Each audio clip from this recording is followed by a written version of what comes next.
let us see.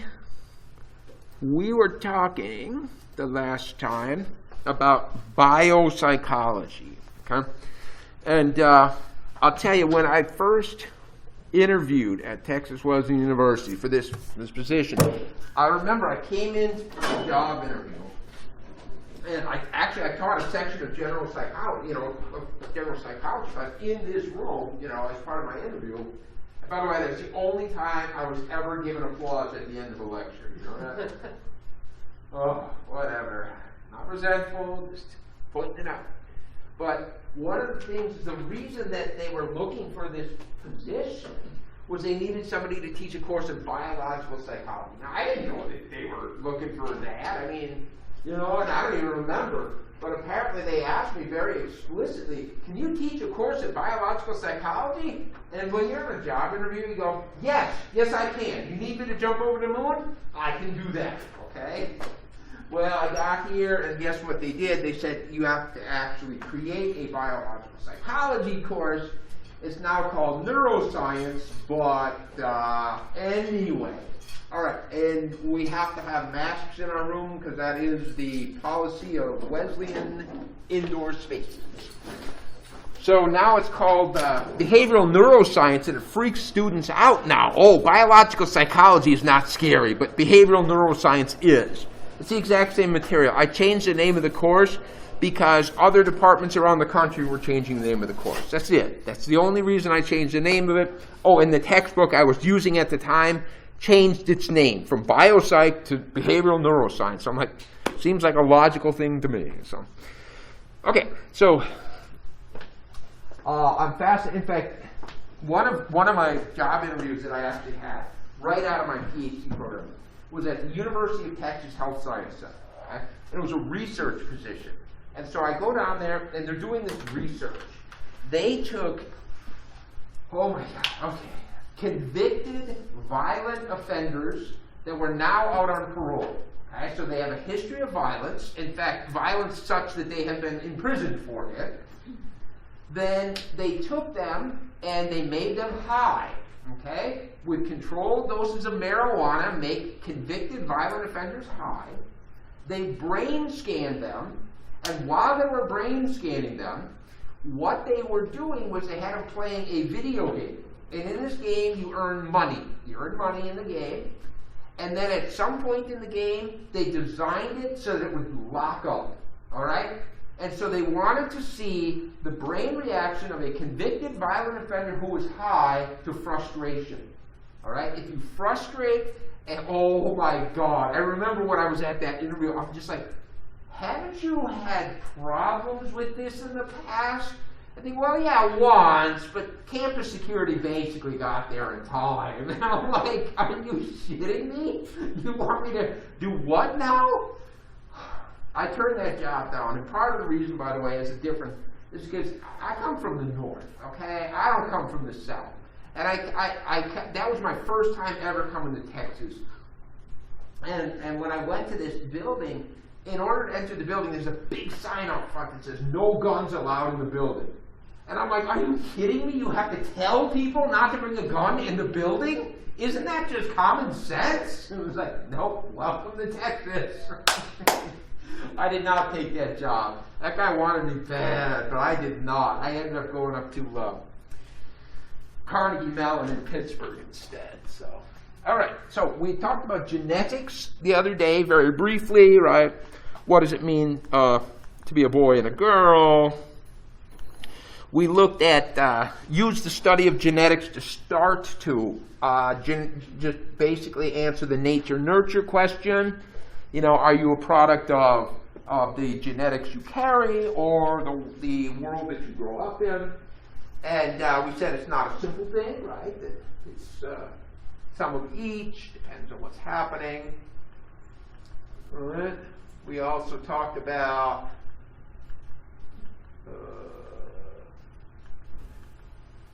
neurons, okay?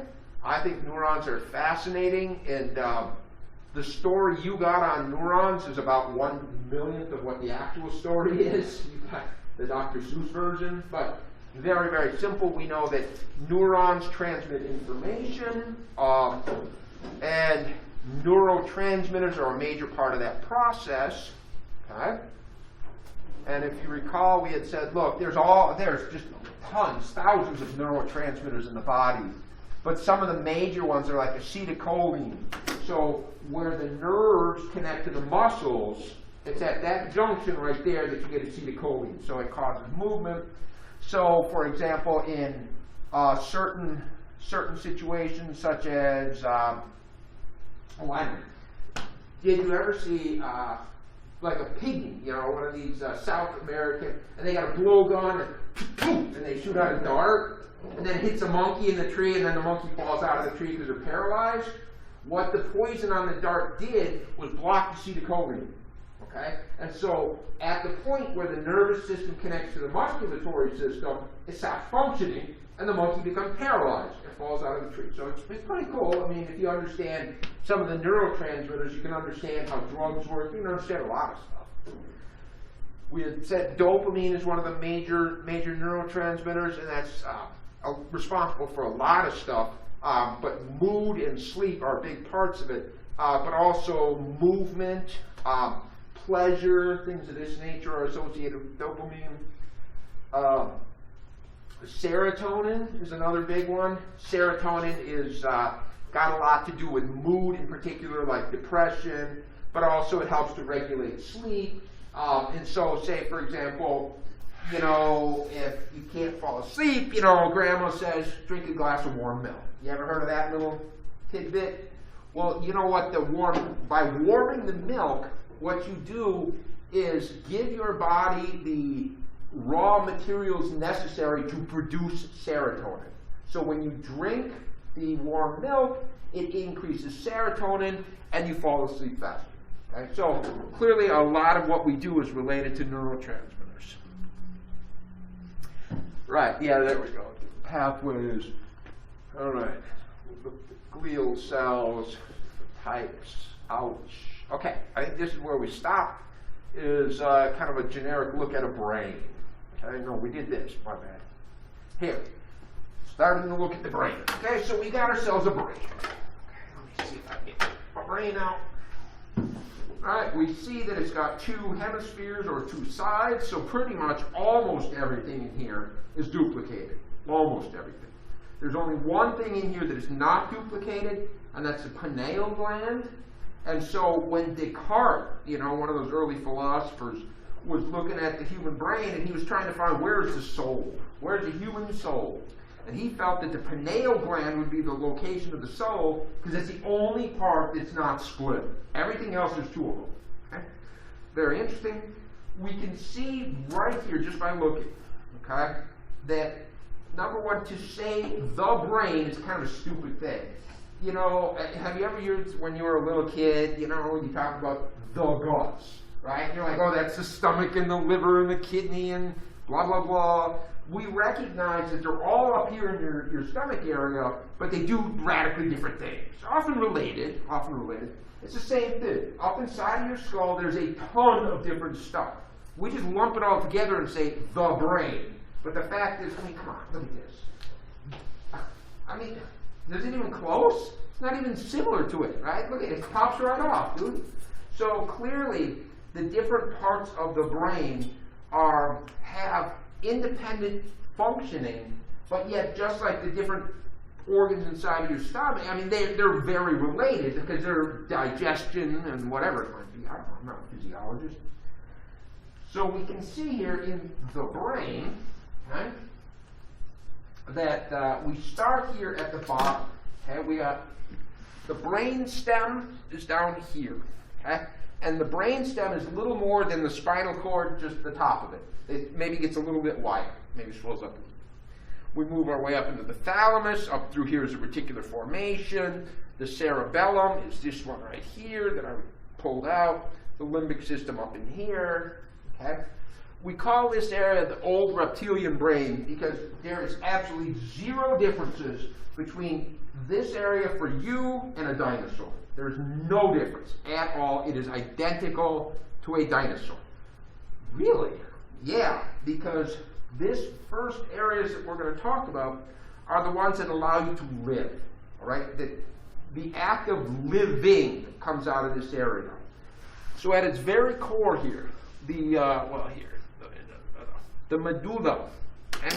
The medulla is contained up in the swelling at the top of the brainstem, and it is the most basic to be alive. Okay, so if you get an injury that severs above the medulla, your body will breathe, your heart will beat, but that is it. You will have no other function. So you will be alive in the sense that you are not dead, but there will be nothing else there. Okay? There is no life at that point.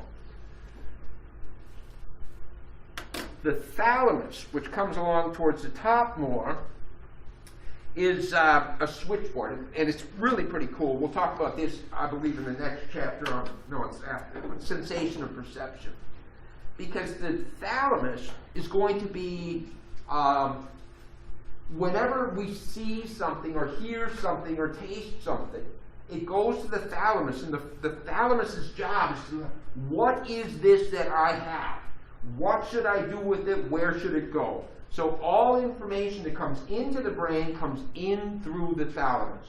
Okay? That's the first point that it must go to. Except smell for some reason. Smell goes directly where it needs to go. It never goes to the thalamus, and it's just bypassed. It's weird. Okay? The reticular formation, you can't really see it because it's inside. Okay? The reticular formation is responsible for basically being awake and alert and active. And so, yeah, they have absolutely severed the reticular formation in a cat, and the cat never wakes up. It just sleeps forever. It will never, ever wake up. So, okay, I guess that's a pretty darn important part of your brain, right? Without it, it's eternally night, okay? But it also, and this is going to make more sense in the next topic, allows for selective attention. That is, the ability to focus on one object and ignore the things around it. Okay? And that's going to be an incredibly powerful tool, because every piece of information in your brain comes through your eyes or whatever, your other stuff. And you need to be able to make decisions about what, otherwise you've got random crap coming into your brain. We'll talk about that, and might that be schizophrenia, right? Random stuff coming in. The cerebellum, there it is, in the back. There's a variety of things, but the major function of the cerebellum is coordination, okay? To go like this. So what happens is that, you can't see my nose, but I can close my eyes, I can touch my nose. Oh my gosh, my eyes are closed. That's awesome. And so the cerebellum allows that to happen. So I don't know if they still do this, but I remember back in the day, if somebody got pulled over and they were suspected of being drunk, the first thing they would do is, touch your nose. And the cerebellum is one of the first things to get influenced by alcohol. And so the ability to touch your nose is going to be one of the first things that's going to go away if you've been drinking. Okay? So it does a lot of other stuff. Memory, nonverbal learning. We'll talk about some of that in classical conditioning much, much later. But it's the one that allows us to make all the different parts of our body come together to do a job. Okay? What do I have? The limbic system. Okay? This limbic system is a whole area. It's down in here. Up in here, by the way, this is the corpus callosum. And that's the thing that's going to basically connect the two sides of the brain. Right? So that you don't have two separate brains, you have a single brain. So, but the limbic system is... there's a lot of stuff, but it's composed of different... the problem is the limbic system is always considered to be the emotional center, but it does so much more than emotions. Okay? And so it's motivation. So it gives us hunger, it gives us sex, it gives us emotions, fear and aggression. It gives us, it even helps with memories. We find the hippocampus. Where am I? Hippocampus. This is right. Yeah, hippocampus, right there. The hippocampus, for example, this is fascinating. They took these dogs, okay, and they taught them a trick. And then what they did was they gave them surgery to remove their hippocampus. Okay? But some dogs, they taught the trick and then immediately removed the hippocampus. Some, they taught the trick, waited 1 day, removed the hippocampus, right? 2 days, 3 days a week, etc. And it turned out that if they taught a dog a trick, removed the hippocampus, the dog remembers nothing, absolutely nothing. If you teach a dog a trick, wait 3 days, remove the hippocampus, the dog remembers half the trick. Okay? Teach the trick, sever the hippocampus, wait full week, sever the hippocampus, and the dog knows the trick, no problem. Got it all worked out. Okay? And so it appears as though this is a place where memories are first stored, where they're placed while they're waiting to be processed into their full storage in the cerebral cortex that we'll talk about later. Okay? So this is where memories are stored, but they start in that hippocampus and get moved in across time. Okay? Where am I? The amygdala. The amygdala. There it is on top. The amygdala, an area in the limbic system, is the one that's really responsible for primitive emotions. At their core, the primitive emotions, rage and fear and anger, these are shared by all animals on the planet. And we'll talk about that later, but I mean, I don't know how a dinosaur gets angry, but since this is part of the old reptilian brain, there it is. Dinosaurs come in. I don't know what pisses them off. Something was. So we can see that there's areas in the amygdala where if you stimulate it, a cat will just absolutely go into a rage. And there's other areas, if you stimulate it, they'll like cower in fear. They'll just like hide in the corner, oh, there's a mouse, oh, I can't do it, So clearly because when we get to emotions, we're going to find they're way more sophisticated than just primitive responses. Because we learn things across our lifetime, and many of the emotions that we feel, like embarrassment or something, are way more complicated than just primitive responses. So the amygdala is the most at its core primitive stuff. The hypothalamus is always cool. Hypo is the Latin for below. So it lies below the thalamus. The hypothalamus does an amazingly lot of things. Okay?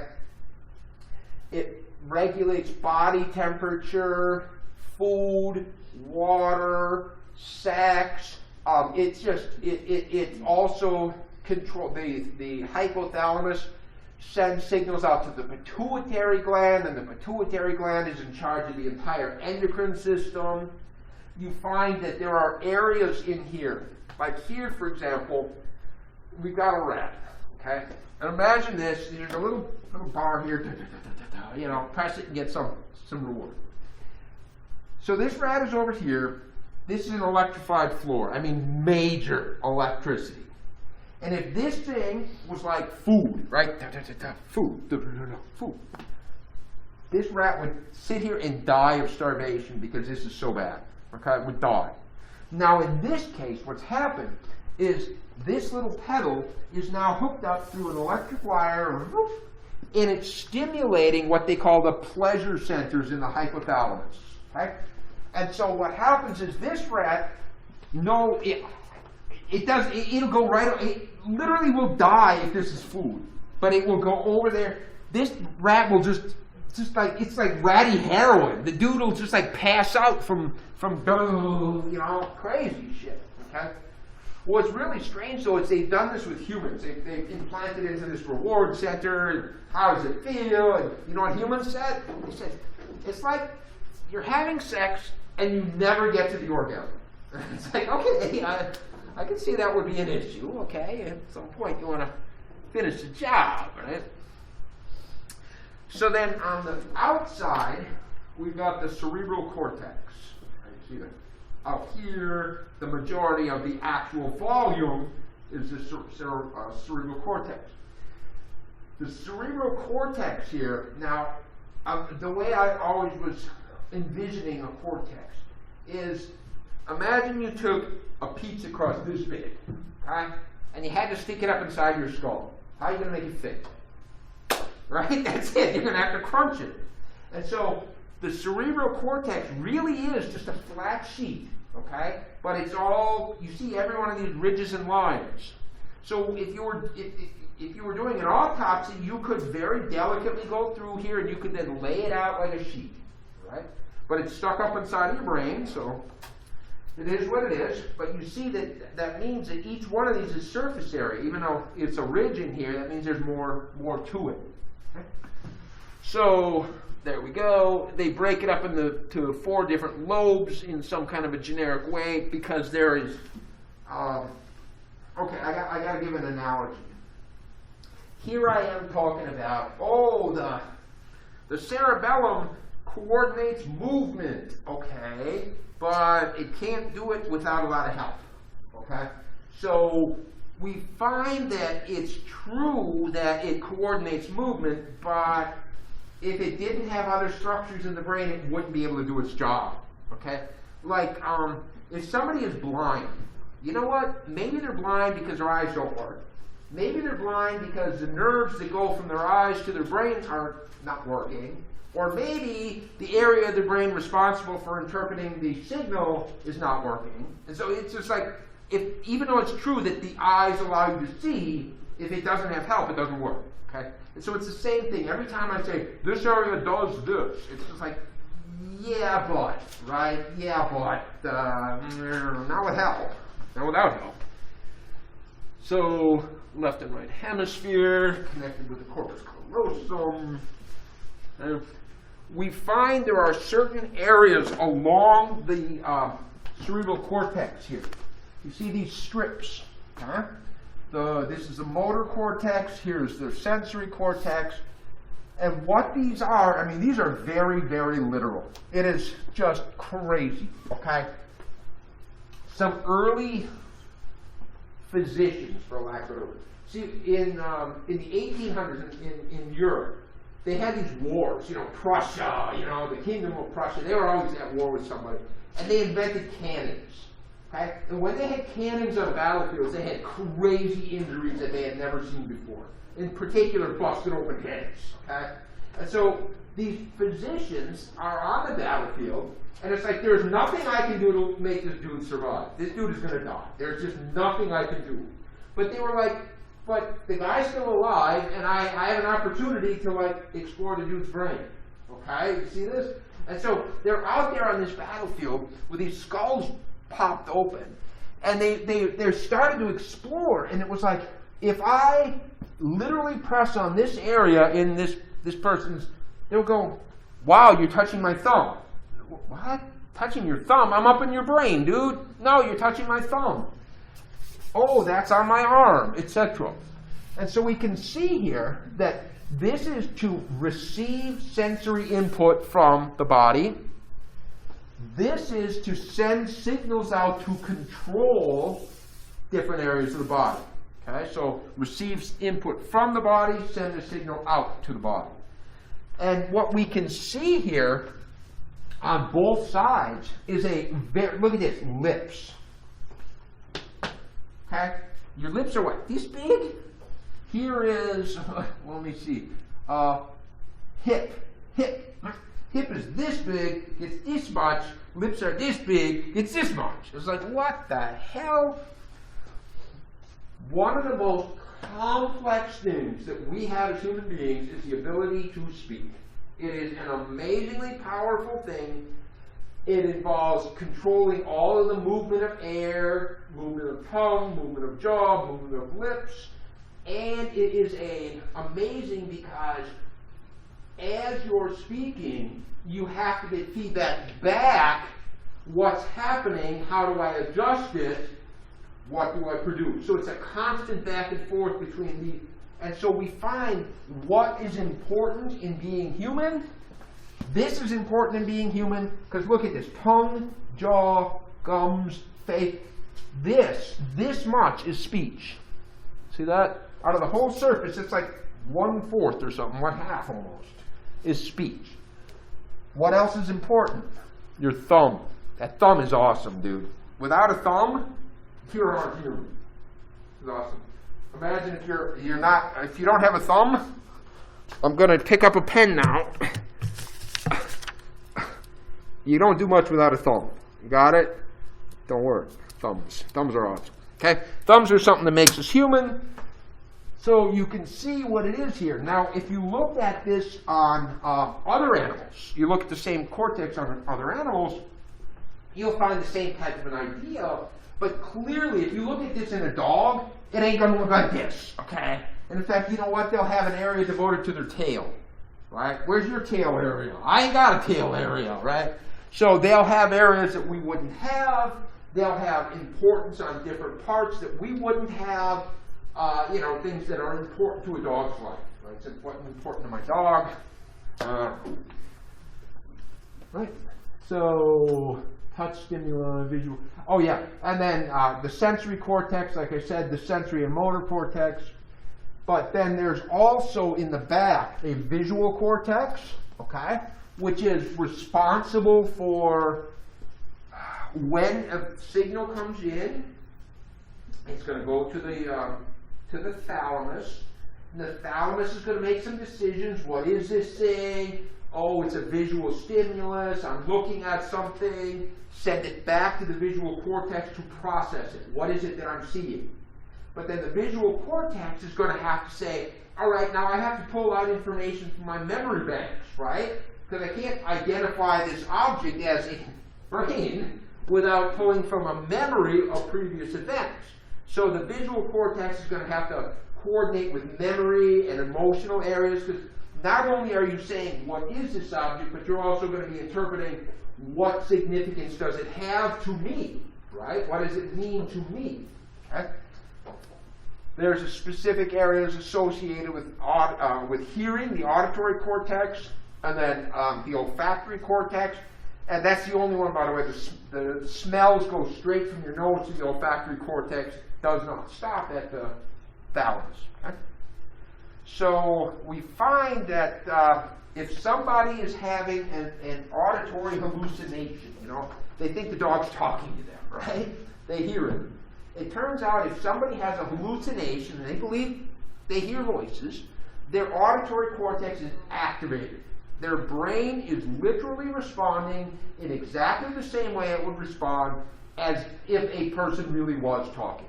Can you imagine how hard that would be if, it's just another voice. It's the same as a voice would be. And yet at one level, dogs don't talk, okay? Dogs don't talk, but my brain is responding in exactly the same way that it does to actual voices. Wow. Okay. We'll come to schizophrenia later. Okay.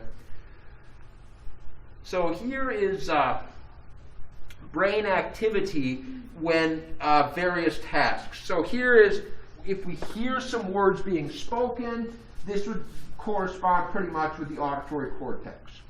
We are seeing written words, so that's pretty much the visual cortex. Here we are speaking words. So the motor cortex is activated in order to produce the movements necessary for speech. Okay? What we find is that the brain of the rat, the cat, the chimpanzee, and the human are the same. They're the same brain. They got the same areas. They got the same functioning. It's just no different. Okay? The only difference is this area here, this pink area, they're calling the association areas. Okay? You see, in this rat's brain, this is it. In other words, the red area is already pre-written. It's going to do this, motor control. The yellow area is going to do this, sensory control. Okay? This is the stuff that allows you to learn, to get smart, okay, to make decisions, to do all the higher cognitive functioning. So this rat has the same areas as us, but has only an itty-bitty, tiny little bit of area devoted to the higher functions. When we go across, we find that the human brain, okay, it's about 90% of the brain is in the association areas. So these areas are set in stone. The day you're born, this is what they will be. Okay? But these are going to modify and change themselves based on the experiences you have in your life. So there was at one point when some researchers found this, there was this old misconception. Human beings only use 10% of their brain. The logic was only 10% has a preset function. The other 90 has the ability to change based on experiences you've got. Okay? Cool. The brain is very plastic. I love this word plasticity. That is to say, the brain changes constantly. It is always changing, always different. And it is in particular plastic in response to experiences we have. When we get to learning, we're going to talk about it. When you learn a new skill or task, your brain will have some physical changes occur. It will. Physical changes will be there. So what happens is it doesn't repair damaged neurons. No, that's a different thing. But it grows new neurons. It can move neurons around. We find a pretty extreme case. Here's a girl that had, I think it was Rasmussen syndrome, produces seizures that are so severe that this girl would never be able to have a functioning life, ever. And so I cannot imagine being the mother of this, or the parent of this child, and be like, okay, here's the deal. If you want your child to have anything that even resembles a normal life, we need to remove half her brain. Oh, shit, right? That's, well, they remove half of this kid's brain, and now the kid, you don't get half a brain coming back. I mean, it's gone. But you can see that it had the ability to fill itself in, and she's a perfectly functioning little girl, okay? So it's pretty powerful, but we find that the brain becomes less plastic as we get older. Okay? So this notion of plasticity, or this ability to change. So maybe you've heard that old, you can't teach an old dog new tricks. You ever hear that one? Yeah. Well, that's the whole idea. The older you are, the harder it gets to learn new stuff because the brain is less plastic. But it remains plastic throughout your life, just less so as you get older. And so, yeah, 2 hemispheres. But as we said, the left and the right hemisphere are connected with a variety of things, but in particular, the corpus callosum right here. So what happens is they have done some split brain studies. Okay? There was patients that were having seizures, and the explanation for the seizures was that a seizure was developing at one point in this hemisphere, and then the seizure was crossing over to the other hemisphere, and then it was amplifying itself, and then coming back. And so it was like a ping pong ball, just boing, boing, boing, boing, boing, boing, boing, back and forth. And so some neuroscientists proposed this idea, and I mean, you must have pretty damn bad seizures if you volunteer to do this. If you volunteer for this surgery, you must be in some bad shape, okay? So they did a split brain. So they're going to cut the corpus callosum, and then, again, there's a variety of other places it's connected, but this is by far the big one. And they're going to sever it and turn it into 2 independently operating brains. Can you imagine this? 2 independently operating brains. So the first person, this has got to be bullshit, but the story goes, the first person that had this surgery, they wake up from surgery, and they're, oh, how are you feeling? And he says, oh, I've got a splitting headache. Right? It's got to be bullshit, right? It's got to be. So, whatever. It's a good enough story, so run with it. So, there are some rumors that people that have had split brain surgery, in some strange cases, they'll find one hand is buttoning the shirt and the other one is unbuttoning it at the same time, because one of the brains thinks that this shirt would look good today, and the other one disagrees. Right? I can imagine that would be a little odd, okay? But you know, based on studies with people that have had this split brain surgery, they find that the 2 sides of your brain are, even though they're the same structures, do different things, okay? So it's kind of, it's pretty, I'll put it out there. The left hemisphere tends to do the deepest thinking and logic, language, details. The right hemisphere is feelings, language, not language per se, not the words and definitions, but what does a tone mean? What is the other parts of language? And so we find that there's differences with left-handed people or right-handed people. That clearly the way it works. But every time I teach about lateralization, I just can't stop from saying who gives a shit, because except this very weird case where we did the split brain surgery, once the left brain knows something, the right brain does too. Okay, so it's of no consequence that though this has some truth to it, it has no effect on us at all because they're connected, unless you are this one person. Okay, so they have in fact done with people that didn't have surgery. I don't know who volunteers for this weird shit, but they inject them with a particular anesthetic that'll put half the brain asleep, so that a person will be functioning with only one side of their brain, and they find the same results they did with split brain patients, right? So it is the way it is. And so the last thing in this chapter is the endocrine system, which is a little bit weird because you're definitely starting to get away from psychology and more into medicine or something, or physiology. But as we said, in the brain, in the hypothalamus controls the pineal gland. The pineal gland is the master gland of the endocrine system, and the pineal gland sends out hormones that then go to the testes, the ovaries, the uterus, the pancreas, the adrenal glands, the thyroids, and tell them what to do. So we find that the nervous system was about communication. It was sending signals, right? It was moving information in, moving information out. The endocrine system is also about information, but it's a much slower system. So the nervous system is going to be the one that allows you to touch your nose and stuff like that. The endocrine system is the one that's going to be like, okay, it's now time to enter puberty. All right, that's a little bit different, right? But it's still sending information, right? It's transmitting the hormones down to tell us, see, chemical messengers called hormones that send down. All right, so I said that. That's enough for that. Okay, cool.